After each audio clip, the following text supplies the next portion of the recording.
Hi there, I'm Lisa Fitzpatrick. I am actually coming to you from my clinic room in Hello, New South Wales.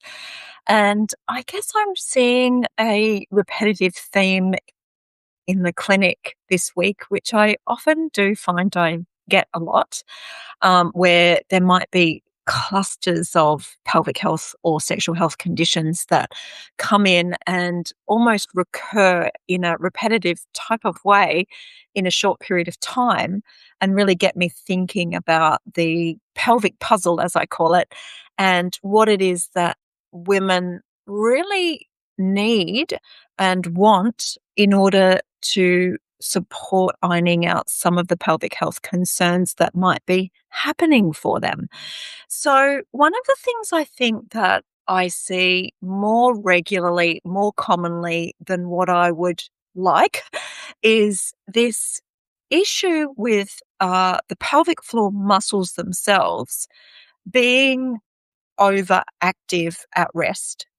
Now, this observation has come from doing over 6,000 vaginal examinations over the past 6 years in my clinic, and I believe it's getting worse. So, what is it about an overactive pelvic floor that is actually a problem when we probably might mistakenly mistake that for being a strong pelvic floor because it's active, right?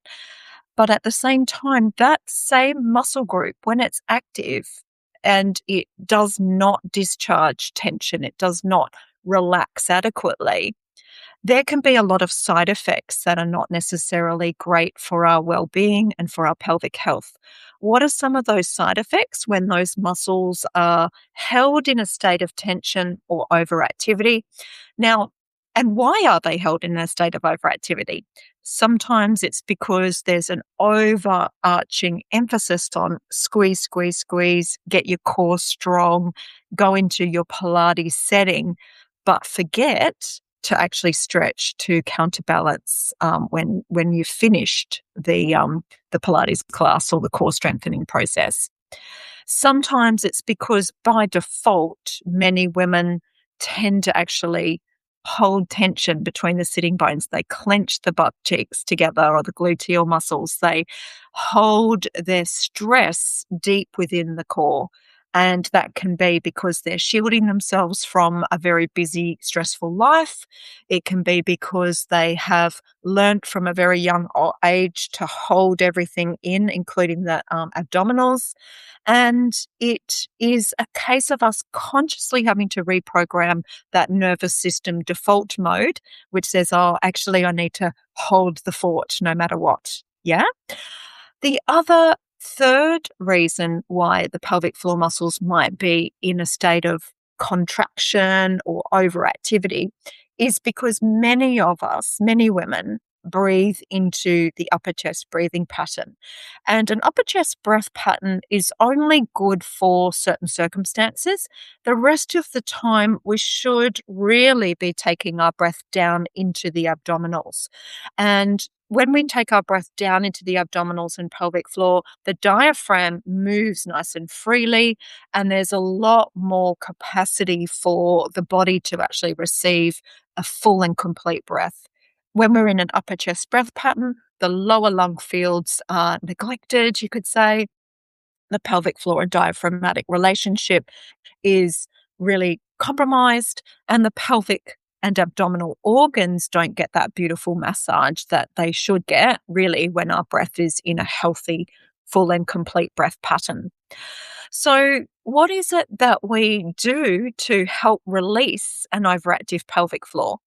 Well, first of all, we need to understand what our pelvic floor muscles feel like when they're at rest, because the consequences are quite considerable. So, first of all, we can end up with an overactive bladder simply because we're in that state of fight or flight response or stress response, and an overactive bladder is responding to a nervous system that has gone a little bit awry.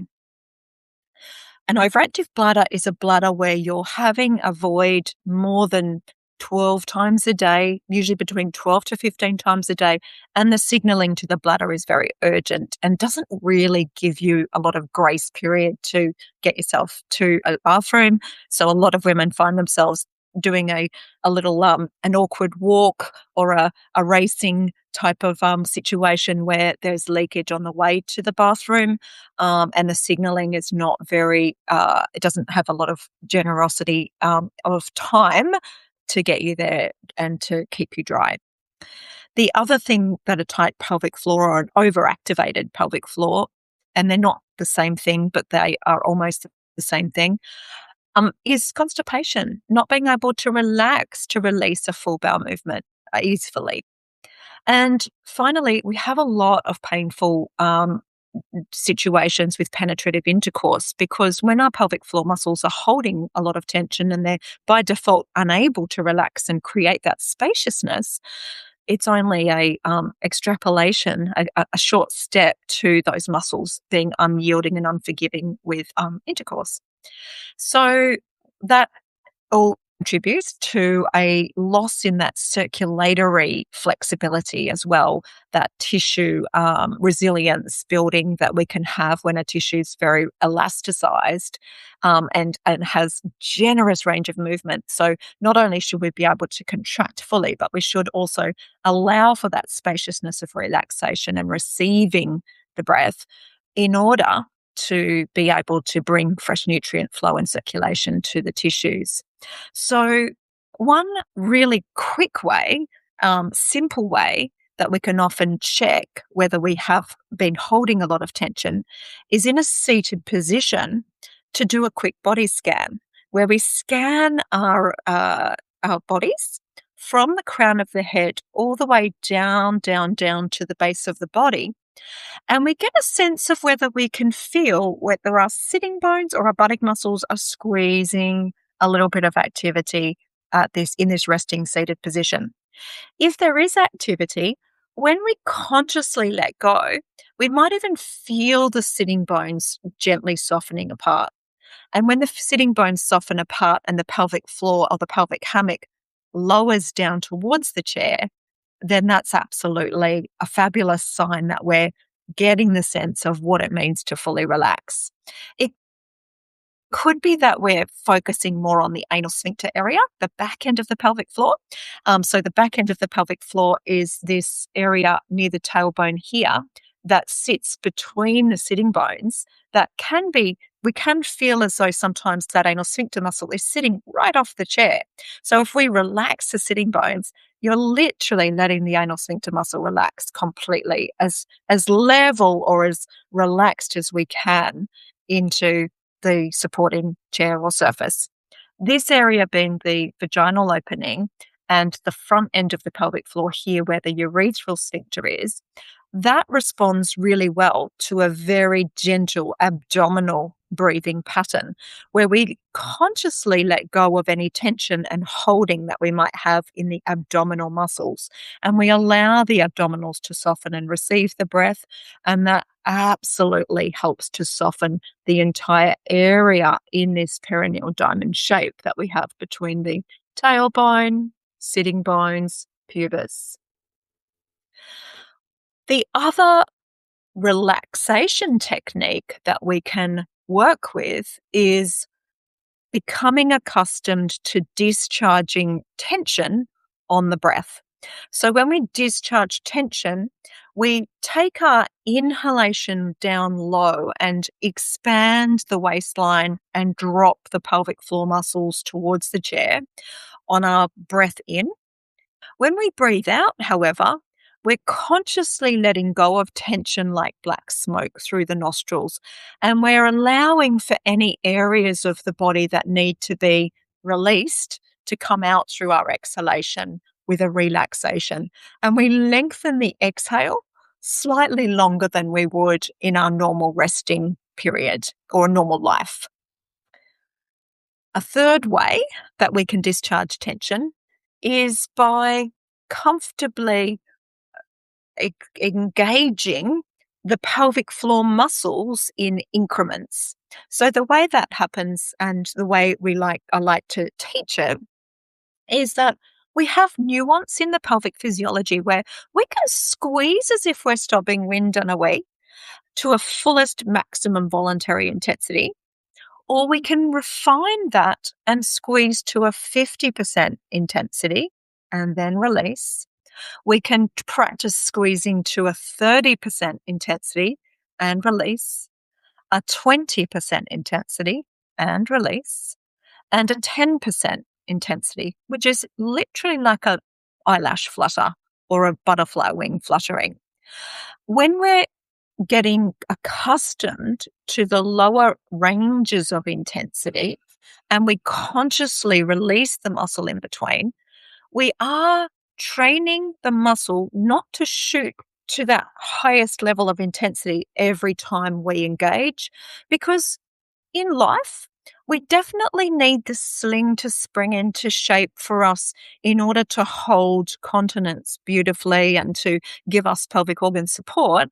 But we don't need it to spring into full maximum voluntary intensity as long as, probably the only time I really recommend that full maximum intensity, unless it's been programmed and trained by a qualified women's health physio, is if we're having a cough, a sneeze, or a really quite a strong lift. And that's when we might actually need to really support everything to our fullest capacity. But we wouldn't necessarily need to engage that same level of intensity, picking a pencil up off the floor or a pen off the floor, or we're getting trousers on, or something that might involve a little bit of intra-abdominal pressure risk. We definitely don't need full capacity of intensity in our pelvic floor muscle activation. The final point I'd like to make here is how often women rush the process of elimination. So if you're having a bladder release or a bowel release, we really need to take our time. We need to take long, soft, relaxed breaths. We need to allow for the muscles in the pelvic floor to release completely. And if we don't, sometimes the consequences are incomplete emptying, very incomplete signaling. So, signaling that might suggest that a bladder is ready to empty, even though it's only half full, which leads to some overactivity at times. And even a really difficult capacity to have a very complete and healthy bowel movement. These are just some of the things that I see in the clinic. 6,000 pelvic floor exams in or more over this last 6 years has basically shown up some patterns that I'm going to share with you. And please feel welcome to subscribe to my Feminine Shift newsletter. And I look forward to sharing more with you in the weeks to come.